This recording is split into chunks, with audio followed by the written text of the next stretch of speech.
గతంలో కూడా సుమారుగా 40 సంవత్సరాల క్రితం విజయవాడలో ఉన్న ఆంధ్ర సిమెంట్ కంపెనీకి అంటే ఇక్కడి నుంచి సుమారు 75 కిలోమీటర్ల వరకు కూడా ఇదే ప్రాంతం నుండి లైమ్ స్టోన్ ఆ రోజుల్లో ట్రాన్స్పోర్ట్ జరిగింది.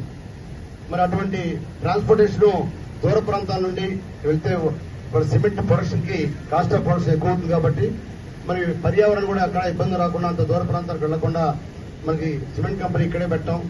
అలానే ముఖ్యంగా మన కృష్ణా జిల్లా ఉమ్మడి కృష్ణా జిల్లాలో మనకు ఉన్నది ఈ ప్రాంతం వరకు జగ్గయ్యపేట ప్రాంతంలోనే సిమెంట్ కంపెనీలు ఎక్కువగా ఉన్నాయి. అలానే మన బోర్డులో ఉన్న కోదాడ హుజూర్నగర్ ప్రాంతంలో మరొక 6 కంపెనీలు ఉన్నాయి. మొత్తం అన్ని కంపెనీలు కూడా ఈ సిమెంట్ కంపెనీ వల్ల అనేక రకాలుగా ఐటీఐ వాళ్ళకి కానీ పాలిటెక్నిక్ కానీ ఇంజనీరింగ్ వారు కానీ చాలా మందికి ఉపాధి అవకాశాలు జరుగుతున్న విషయాన్ని కూడా మనం గమనించాలి. అలానే మనం కూడా తప్పకుండా మరి cement company Ramco cement company వారు గతంలో నేను ఎమ్మెల్యేగా ఉన్నప్పుడు గత 3 సార్లుగా ఉన్నప్పుడు కూడా నేను కూడా అనేక రకాలుగా జగ్గయ్యపేటలో మేము అందరూ చదువుకున్న హెచ్ఎస్ కాలేజీ మరి శ్రీమతి గంటేరు శకుంతలమ్మ కాలేజీ కూడా ఒక ప్రత్యేకంగా ఒక బిల్డింగ్ కట్టించమంటే దానికి కూడా ఈ కాలేజీ వాళ్ళు సిమెంట్ కంపెనీ వాళ్ళు ముందుకొచ్చి దానికి కూడా సహకరించారు. అలానే ట్యాంకు జగ్గయ్యపేట చెరువు కూడా మరి వారి వంతు వారు సహాయం చేశారు. తిరుమల తిరుపతి దేవస్థానం కళ్యాణ మండపానికి కానీ అనేక రకాలుగా సేవలు అందించారు. వారికి ప్రత్యేక అభినందన తెలియజేస్తున్నాం. తప్పకుండా ఇంకా సిమెంట్ కంపెనీకి నేను గతంలో కూడా గత 2 సంవత్సరాల క్రితం మనకు పబ్లిక్ హీరింగ్ జరిగింది. అప్పుడు కొన్ని సూచనలు చేశాను. కానీ ఆ సూచన ఇంతవరకు కూడా అమలు జరగలా.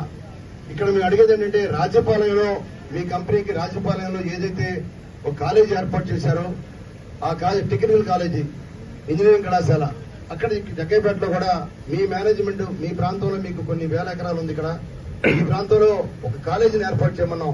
సిమెంట్ టెక్నాలజీ కోర్సెస్ లాంటిది ఏర్పాటు చేస్తే ఈ ప్రాంతంలో అనేక మంది మరి చదువుకున్న యువకులకి ఉద్యోగ అవకాశాలు దొరుకుతాయి. ఇక్కడే కాకుండా తెలంగాణ ప్రాంతంలో కానీ ఇటు కడప జిల్లాలో ఉన్న సిమెంట్ కంపెనీలో కానీ అనడానికి అవకాశాలు ఉన్నాయి.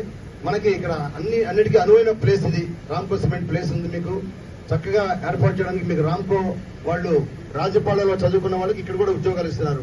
కాబట్టి ఇక్కడ కూడా మీరు ఒక కళాశాల ప్రారంభించమని చెప్పి గతం పబ్లిక్ హీరింగ్ లో అడిగాను.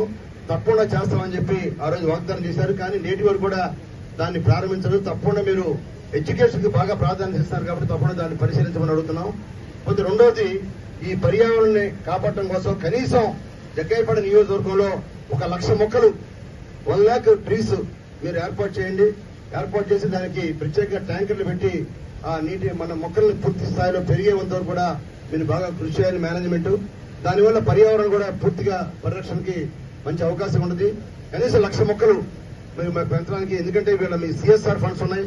ఆ సిఎస్ఆర్ ఫండ్స్ కోసం పెట్టే డబ్బుని మొక్కలు పెట్టండి. మీరు తప్పుడు మొక్కలు పెడితే చాలా మంచి వాతావరణం వస్తుంది. గ్రీనరీ కూడా ఈ ప్రాంతం అంతా గ్రీనరీ ఉంటుంది. ఎక్కడ కూడా డస్ట్ అనేది కూడా ఎక్కడ రావదని చెప్పి కూడా నేను మీకు సూచనలు తెలియజేస్తున్నాను.